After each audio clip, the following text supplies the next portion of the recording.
يا جدعان فرق اسيا جامده جدا يا جدعان.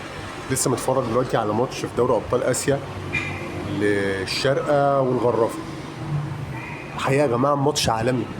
يعني الغرافه كانت كسبانه 2-0، مره واحده الشارقه جاب جون بقى 2-1، جاب جون تاني بقى 2-2.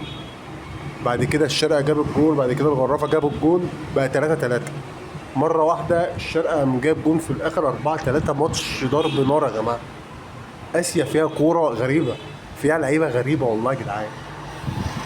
يعني الحقيقه ماتش عالمي. انا مش متابع قوي دوري ابطال اسيا، بس الماتش كان مجرم، يعني زي ما بنقول ماتش مجرم. في الاخر الشارقه هو اللي كسب. فريق الشارقه ده فريق اماراتي، وفريق الغرافه ده فريق قطري، واسمائهم غريبه شويه بس يعني ماشي. بس كان ماتش حلو الحقيقه، كان ماتش فيه كوره جامده جدا. ده الواحد كده شكله كده هيتابع دوري ابطال اسيا.